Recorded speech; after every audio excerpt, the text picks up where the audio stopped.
Yes, we'll be covering module number 2 of our EMS continuing education, and the title of this module is Airway. Okay, it's chapter 5 in the AAOS book, which is American Association of Orthopedic Surgeons, is the text that we'll be using, and it'll be chapter 5. All right, first thing, let's start off with the anatomy of the airway. As you can see, we have parts of the anatomy. The upper airway would be located here, and then the lower airway is down in this area. Upper airway starts at the nasopharynx and ends at the epiglottis. So all of these components, nasal passages, pharynx, mouth, oropharynx, and epiglottis, are all parts of the upper airway. Then you get into the lower airway below the epiglottis. You have the trachea, you have the trachea, which is here, and then you have carina, and then you have the left and right stem bronchus, and then the alveoli in the chest. So you have the carina, which is the bifurcation between the left and right side of the left and right lung. You have the base of the lungs, the diaphragm, the larynx is part of the lower airway, the trachea, alveoli, and the bronchioles, where the gas exchange occurs, and then the main bronchus also. Okay, let me clear that out. All objects. Okay, so looking at the airway again, upper airway, lower airway. These are the components of the airway, left and right. Left, as you notice right here, where the bifurcation occurs, it's a smoother transition down the trachea into the left side, left lung versus the right side. There's more of a sharper turn going into the right lung. Typically, when medics put the endotracheal tube in, they put it in too deep, and what ends up happening is it inflates the left side, but you get no chest rise on the patient's right side. So that's an indication that the tube is too far in. You have left chest expansion when you're ventilating, and you don't have any right. To fix it, the trick is just back the tube out ever so slightly and reevaluate with doing ventilations. Got to be careful when you back the tube out. These medics sometimes, if they're not careful, they'll pull the tube completely out. So anyway, that's just an anatomy of the airway system. Let me move on. Okay, it's a closer look of the anatomy of the system, and this is the lower section. You have the trachea right here, and then going down, and you have the cricoid cartilage is right in here. So when they do a cric, basically there's a thin membrane. They'll do a horizontal incision about 2 centimeters. They'll open it up with some forceps, and they'll shove their endotracheal tube in there right at the carina. It's just below this cartilage, the Adam's apple, is where they do cricoid cartilage. Also, the Selleck's maneuver is when you put pressure on the Adam's apple or the cricoid cartilage and you push on it. What it does is it keeps the esophagus, which is behind the trachea, plugged up, so you don't have gastric retention. You don't have people that will vomit back into their upper airway and cause possibly aspiration. So that's Selleck's maneuver, which is done where you put pressure on the cricoid cartilage, which then basically clamps off the esophagus and keeps the gastric contents in the stomach where they belong. This is a little bit of thoracic. This is part of the thoracic cage. You have this vena cava, which is the return of blood from the used venous blood back to the heart. And then you have the aorta, which is a large vessel that comes off the top of the heart. And that's where the aorta is where the oxygenated blood gets pumped out to the systemic, to the cardiovascular system. The pulmonary artery is basically unoxygenated blood that goes into the lungs. It picks up its oxygen through diffusion and gas exchange. It dumps off CO2, picks up the O2 in the at the alveolar level. And then you got the bronchus, which is right here. And then you have the intercostal muscles, and are right in this area right here. And then you have the ribs here. The little white things are the ribs. Okay, the intercostal muscles. And then you have the left lung, and then you have the right lung. Typically, when they do a when you have a tension pneumothorax, what they're going to do is they're going to go between the second and third intercostal space of the second and third rib, mid-clavicular. So if you take the mid-clavicular line is right here, they're going to go down to the second and third intercostal space, and that's where they're going to puncture the lung with the needle to relieve a tension pneumothorax. They used to do mid-axillary line, which was right here.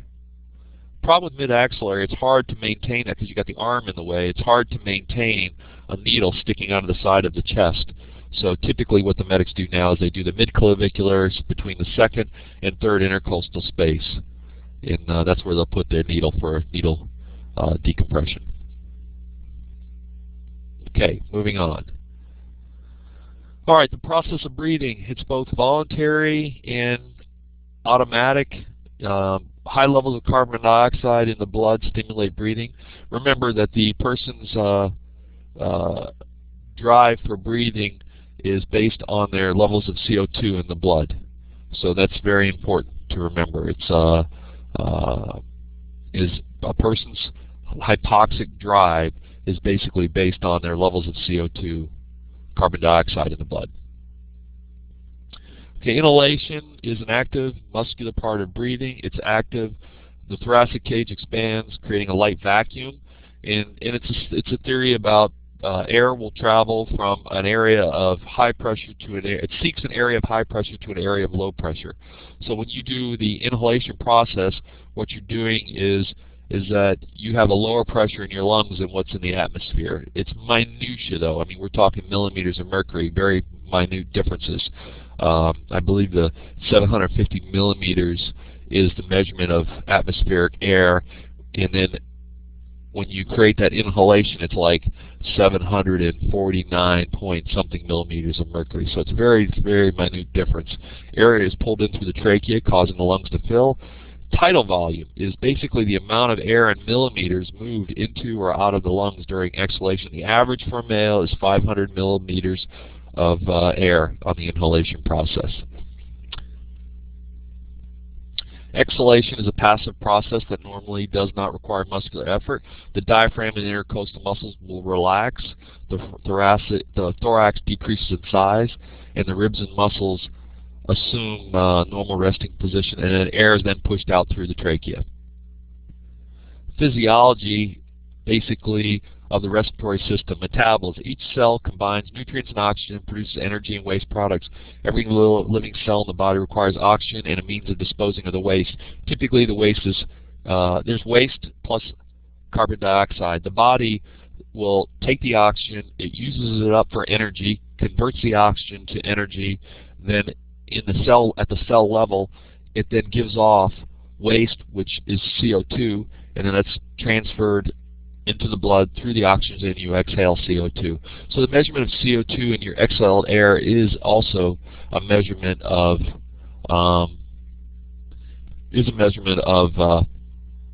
your perfusion. Let's go to a exchange of oxygen and carbon dioxide. Oxygen passes from the blood into the arteries, to the capillaries, to the tissue cells. Carbon dioxide and cell waste pass from the tissue cells through capillaries into the veins.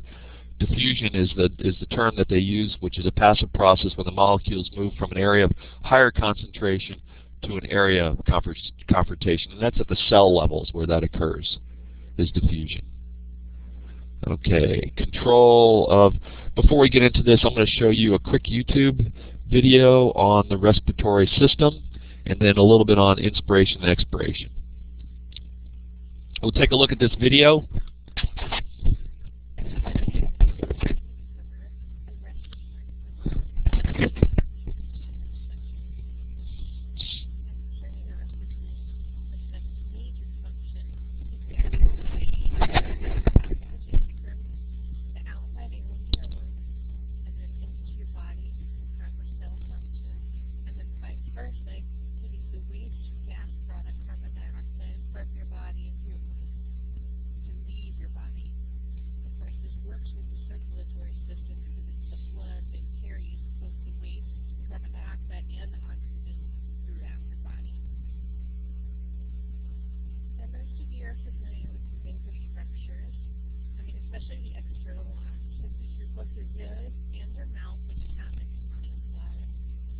structures on your face, of course, your nose, family, there's two nostrils, right? Mouth, you're all familiar with. We're talking about teeth, monsters, et cetera, et cetera.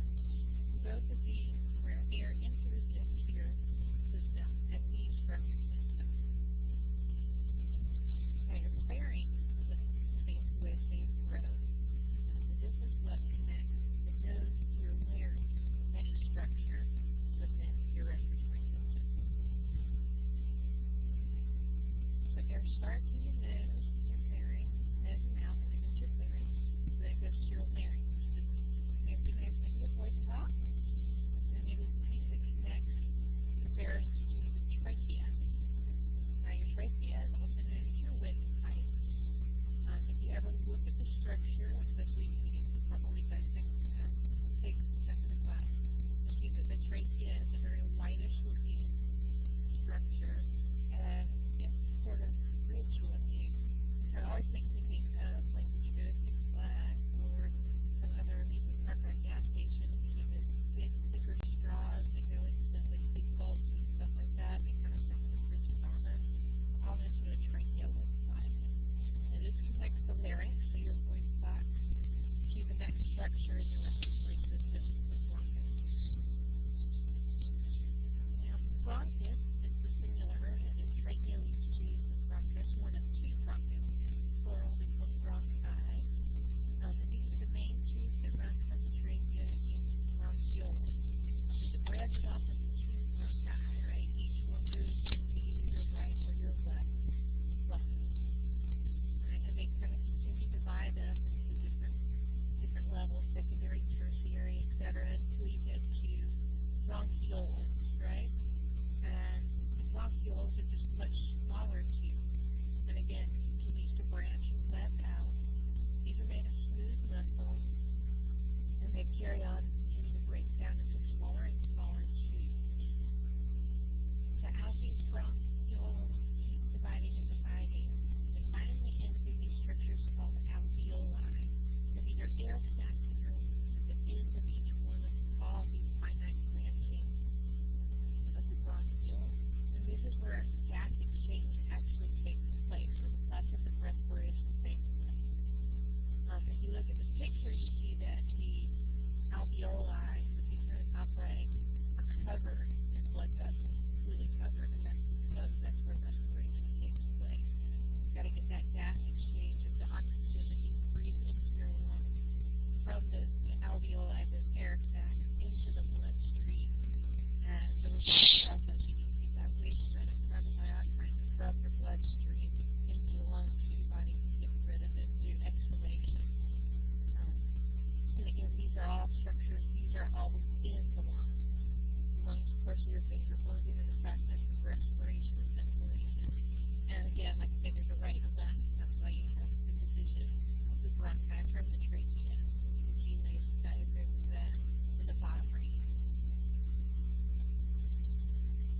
Okay, that was a pretty good video on the respiratory system. The control of breathing, primary respiratory drive. When the levels of carbon dioxide become too high or too low, the brain adjusts and breathing takes place accordingly. Hypoxia basically is the body's tissues and cells are not receiving enough oxygen. Patients will die quickly if this condition is not reversed.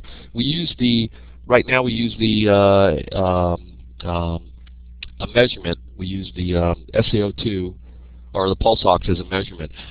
Typically the pulse ox, anything over 95, someone is considered to be normal, and below 95, between 90 and 95 is considered mild hypoxia. Between 85 and 90 is considered moderate hypoxia, and then below 85 is considered severe hypoxia. So that tool is a tool we use, but it's not the only tool. You still have the skin that you have to look at. You have to look at the mucous membranes. You have to look at the rate of breathing, the depth of breathing. There's other things you need to do to assess someone's perfusion and hypoxia. So, but it is a tool. Don't get caught up when you see someone has got a 70 on their pulse ox.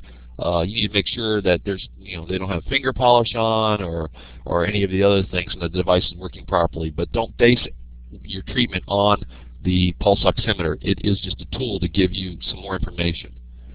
Okay, hypoxic drives. When COPD patients have chronically high levels of carbon dioxide. Patients with COPD typically have chronically high levels of carbon dioxide. Senses in the brain become used to these levels, disabling the primary respiratory drive. Stimulus to breathe is decreased oxygen level in the blood. So the difference, normal people use CO2 as their drive mechanism, whereas people with COPD use oxygen as their drive mechanism. So the levels of oxygen in the blood is what determines their drive to breathe. Those are just patients with COPD. That's why the old thing is don't flood someone with O2 that has COPD, because they're going to stop breathing.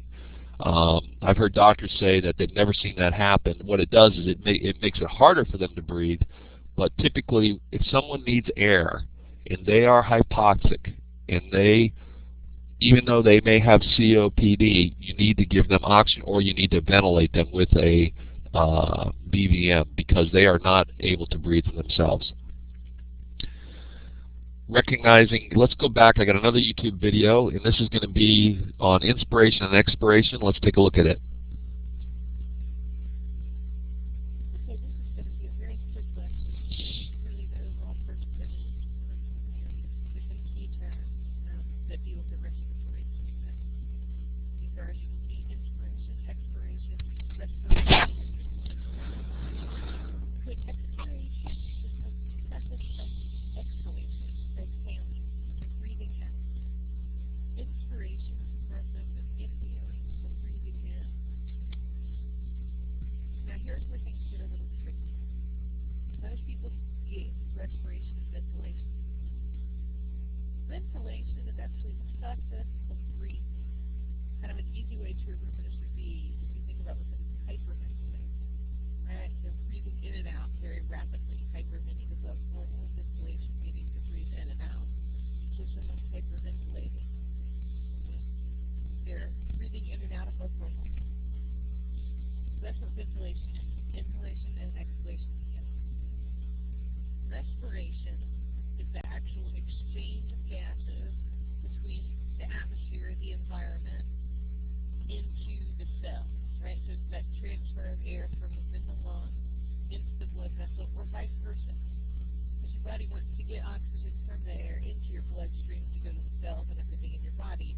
However, it wants to get the carbon dioxide, the waste gas that your body has produced, out. So respiration is the actual exchange of the gases between those two. Okay, that was a pretty good summary of how everything works. Recognizing adequate breathing would be our next one, and basically normal rate and depth in adults is 12 to 20 a minute. Regular pattern of inhalation and exhalation. They should have clear and equal lung sounds on both sides of the chest, which is called bilateral. Breath sounds, clear.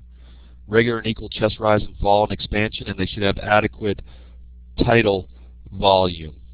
Okay, that's adequate tidal volume. Signs of inadequate breathing. A patient with inadequate breathing may appear to be working working hard to breathe.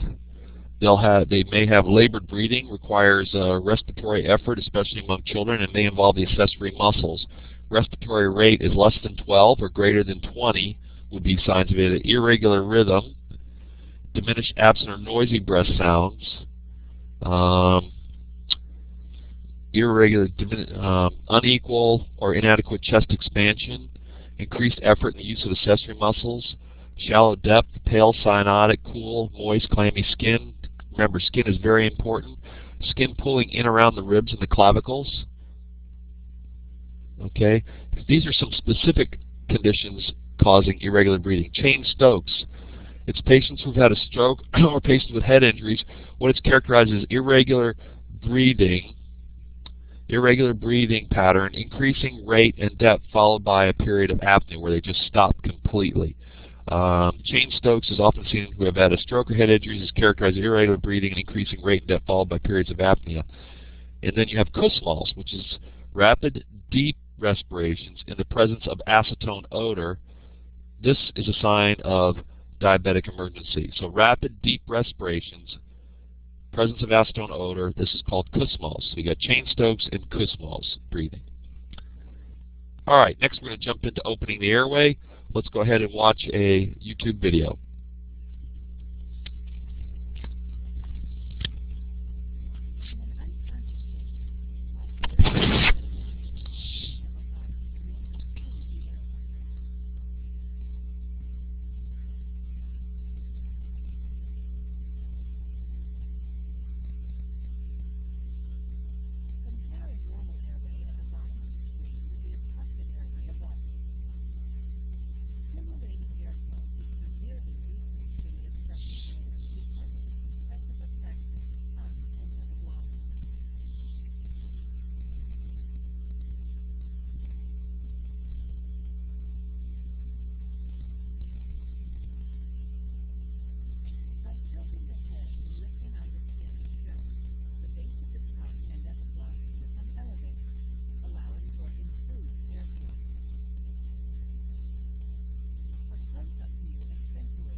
Okay, that was just a summary of doing the head tilt chin lift method. Now let's take a look at the jaw thrust. Another video. Oh, let's go with head tilt chin lift.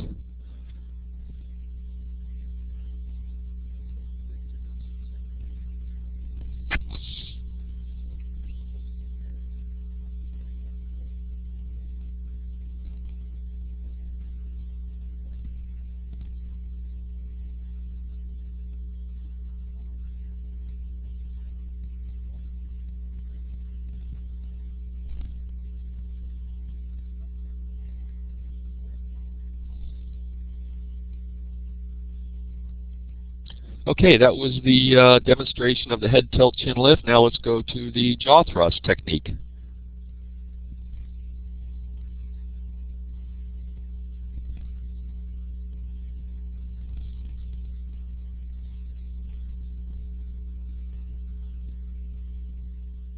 Okay, I don't know, it's not loading. Give me a second here. We're recording.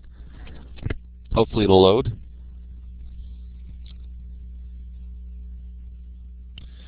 On the jaw thrust, this is used in unconscious patients with suspected spinal trauma.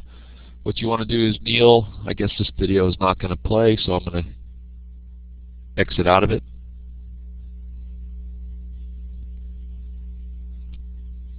Okay, let's move on. Okay, oropharyngeal airway. Let's go back over the jaw thrust quickly. This is used on patients with suspected spinal trauma. What you want to do is kneel above the patient's head with your fingers behind the angle of the jaw. Move the jaw upward with your thumbs to open. John Stump will demonstrate that when he comes around to each station. Let's now get into the oropharyngeal airway. This is the Army's technique.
Okay, we're done with that one, and we talked about the OPA. We currently do not carry nasopharyngeal airways. Suctioning will be the next one that we'll cover, and we'll talk about that here shortly.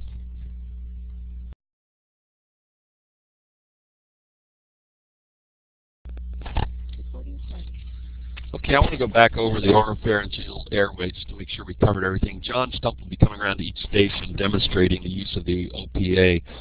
Basically, the purpose of the OPA is to keep the tongue from blocking the upper airway, and it makes it easier for you to suction. You only use it on unconscious patients who have no gag reflex. You need to remember that. And what the gag reflex is, it's a normal mechanism that what happens is the patient will start to retch it when the soft palate or the back of the throat is touched.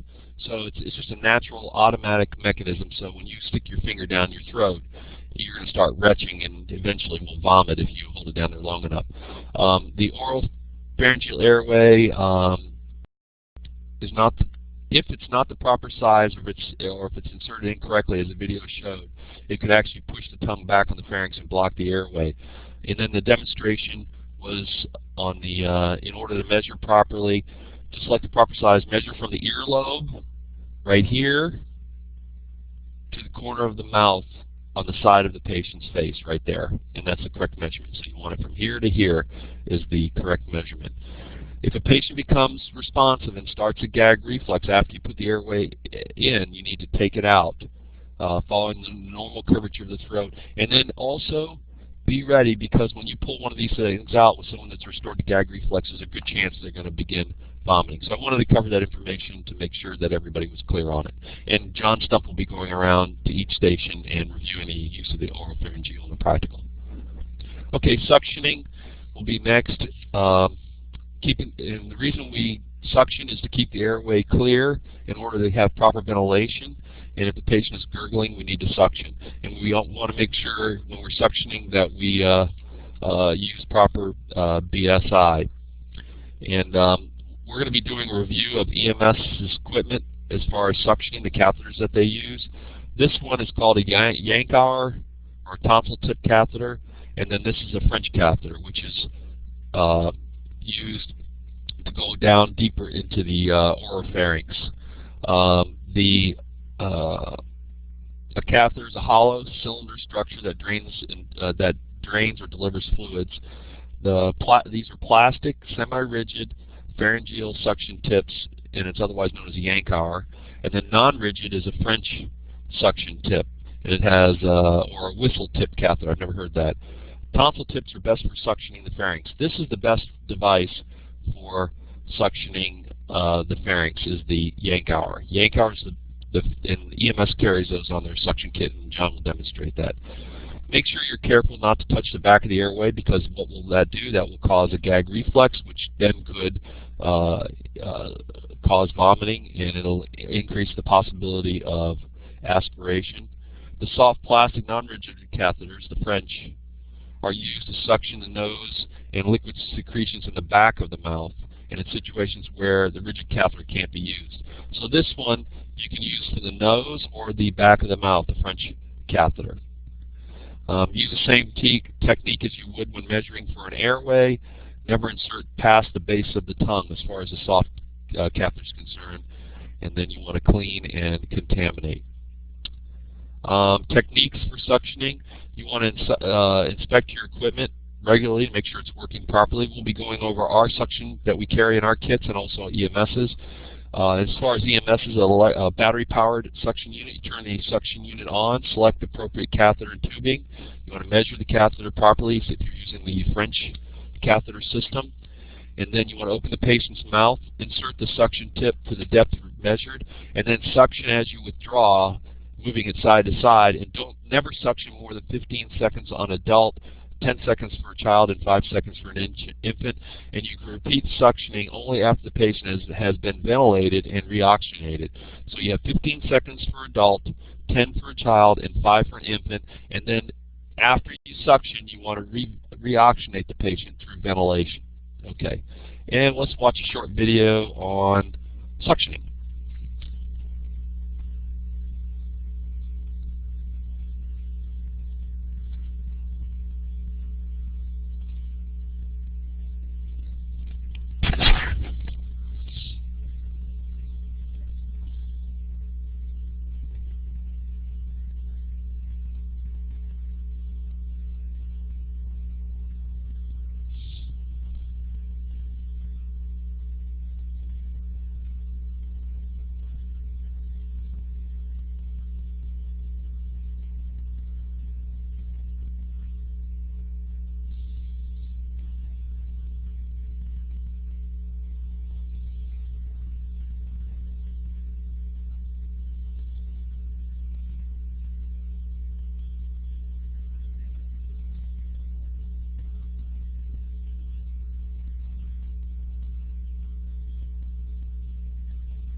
Okay, that was our video on suctioning. A quick review. Let's move on. Maintaining airway in the recovery position.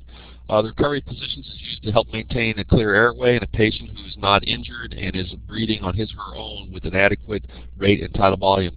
The recovery position is not appropriate. Remember, it's not appropriate for patients with suspected spinal trauma or for patients who require ventilatory assistance. So, if they need to be bagged or if they're a trauma patient, you cannot put them in the recovery position. All right, supplemental oxygen. Always give supplemental oxygen to patients who are not breathing on their own or hypoxic and they're not breathing well enough to adequately to deliver adequate oxygen to the tissues and the cells. Never withhold oxygen from any patient who may benefit from it. We deliver oxygen in a couple ways. One would be the non-rebreathing mask, which is the preferred method of oxygen delivery. It delivers up to 90% of inspired oxygen. You have a mask and a reservoir bag system. It's so important that you make sure that you fill the bag system when you're activating a non-rebreather mask. Oxygen fills the reservoir bag that is attached to the mask by one-way valve. That's so important. This is also called a non-rebreathing mask because the exhaled gas escapes through a philipper valve port at the cheek areas of the mask, in other words. And then when they do the inhalation, they're grabbing the air from the bag. You want to adjust the flow rate so your bag does not fully collapse with inhalation. Usually about 15 liters of air is what you need. And all hypoxic patients should get a non-rebreather mask. And let's go with the quick demonstration about the Ambu Spur, let me see, non-rebreather mask.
Okay, there's the non-rebreathing mask review. Now we're going into the nasal cannula. Delivers oxygen through two small tubes, prong-like prongs that fit into the patient's nostrils. It can provide 24 to 40% of inspired oxygen if the flow meter is set at 6 liters a minute. The flow meter can be set between 1 and 6 liters a minute. On a COPD patient, I believe it's 2 liters a minute. Delivers dry oxygen. It's limited use in the pre-hospital setting. Always try to give high flow O2 through non-rebreathing if you suspect a patient may be hypoxic. And sometimes patients who don't tolerate the mask, you'll have to go to the nasal cannula. You will have to use the nasal cannula. And let's just do a quick review of using the nasal cannula.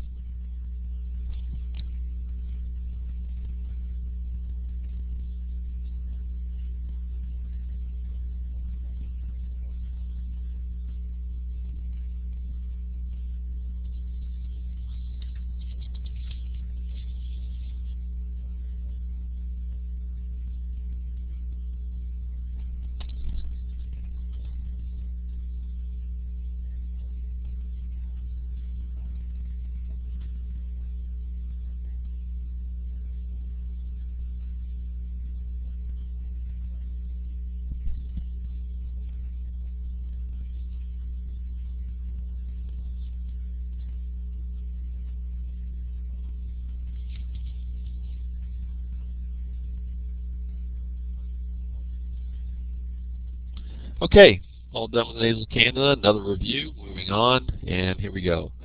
Mouth-to-mask ventilation. We'll briefly talk about that. John will be demonstrating that to you when he comes around the station. Basically, the mask is a barrier device, and it's a protective item that features a plastic barrier placed in the face with a one-way valve to prevent backflow of secretions, vomit, and gases. This device provides adequate BSI. Mouth-to-mouth ventilations without a barrier device should only be done in extreme conditions. And mask with oxygen inlet provides, some of these have an oxygen inlet, and this one it shows an oxygen inlet where you can add oxygen to it. The gas you exhale, when you're breathing, your gas that you exhale contains 16% O2, because remember, you're using that gas, you're using about 4 to 5% of that in perfusion, and it's exhaled in carbon dioxide, so your exhaled air contains 16% oxygen. How to perform: you kneel at the patient's head, open the airway, connect the one-way valve to the face mask, put the mask on their face, grasp their lower jaw with the first 3 fingers, place your thumbs on the dome and make an airtight seal, applying firm pressure between the thumbs and fingers. Maintain an upward-forward pull on the lower jaw, so you want to have an upward-forward pull in this direction on the lower jaw, and then take a normal breath, exhale through the open port, you exhale through this port, and the one-way valve for 1 second, remove your mouth, watch the patient's chest fall. The patient should be experiencing adequate ventilations if his or her chest, if the chest rises and falls, then they're doing adequate ventilations. Feel for resistance of the patient's lungs. You should also feel for air escape as the patient exhales. You can add high flow oxygen at 15 liters a minute on the inlet port right here, in this case, and then it will increase the oxygen concentration to 55%. So that's a review of the mouth-to-mask, and let's go with BVM. Basically, you want your BVM at 15 liters a minute with oxygen reservoir, and they can deliver up to 100% oxygen. A BVM device provides less tidal volume than mouth-to-mask. Should be used when you need to deliver high concentrations of O2 who are not ventilating adequately. Also used in patients with respiratory arrest or severe respiratory failure. Typically use an Airway Adjunct, an OPA, or we don't carry the NPAs, but OPA. And the components are the self-inflating bag, the one-way valve, and then it'll have a face mask right here, and then the oxygen reservoir right here, and then this goes to the 15 liters of O2 in your tank. Total amount of gas for an adult bag valve mask is usually between 1200 to 1600 milliliters. A pediatric bag is 500 to 700, and then an infant bag holds 150 to 240, and John hopefully will demonstrate that. You want to squeeze the bag enough to see the patient's chest rise over 1 second. And then ventilations that are too forceful or given with too much volume will cause gastric detention and therefore will cause vomiting, which may lead to aspiration. Work with a partner whenever possible, 2 people. It may be difficult for one EMT to maintain the seal, so you got to be careful because that seal is so important. And then one person, position yourself like this picture shows at the head, and then you want to use the head tilt chin lift or the jaw thrust maneuver. Place the proper size mask on the face. Bring the lower jaw up to the mask with the last 3 fingers. Hold your index finger over the mask, your thumb over the upper part, making the C-clamp. Squeeze the bag. We'll be doing a demonstration on this. The 2-person is you position yourself at the head, place a proper size mask on the face, hold the mask in place while your partner squeezes the bag. So the only difference is one person holds the mask, the other person holds the face. Now, you may need to use cricoid pressure, which is pressure at the cricoid cartilage right here, and that's possible.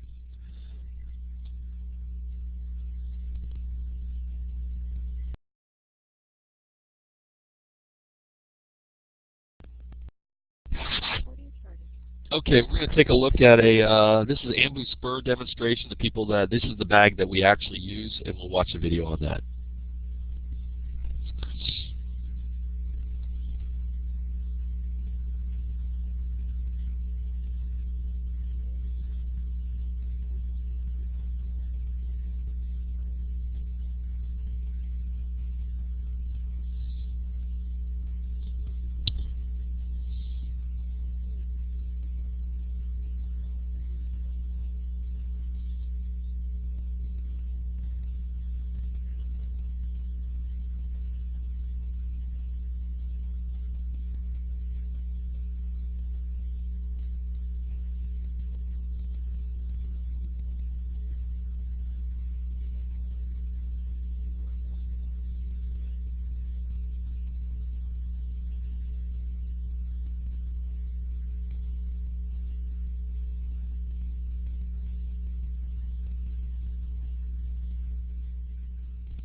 Obviously, we wouldn't be going through all these steps. We just pull it out of the bag and use it. But I just thought I'd show you this video. This is the doctor of Ambu that's showing you this.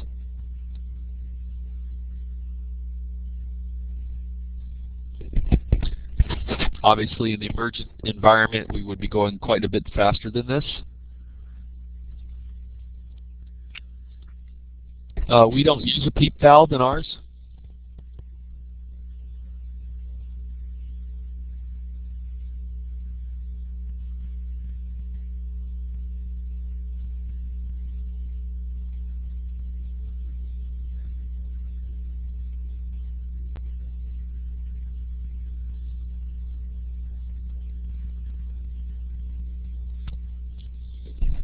That's a good example of the C-clamp method.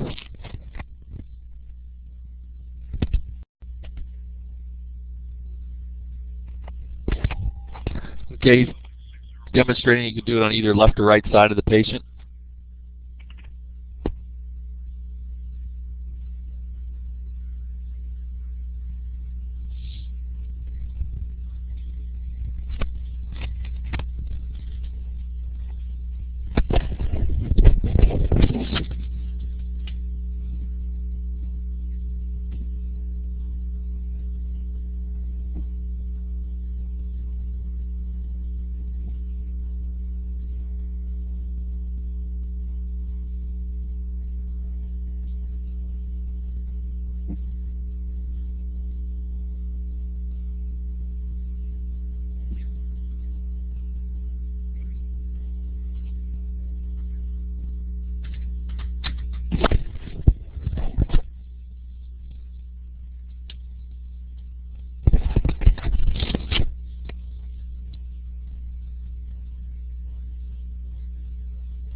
That's a good point.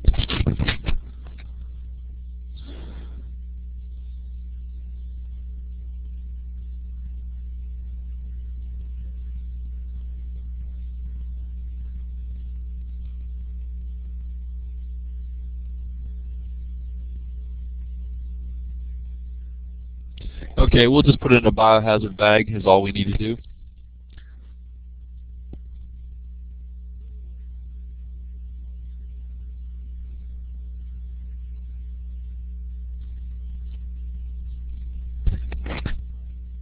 There's the directions. There's one in every bag. Okay, BVM demonstration, SPUR 2. Okay, flow restricted oxygen devices should not be used on infants and children or on patients with COPD or suspected cervical spine or chest injury. I'm not going to go over it because we currently don't use them. And I believe that concludes all of our, we have a couple other, one more video on setting up the O2 and supplemental. We'll watch those.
Okay, that was a demonstration of setting up the O2. Now we're going to go talk about supplemental oxygen, the use of supplemental oxygen.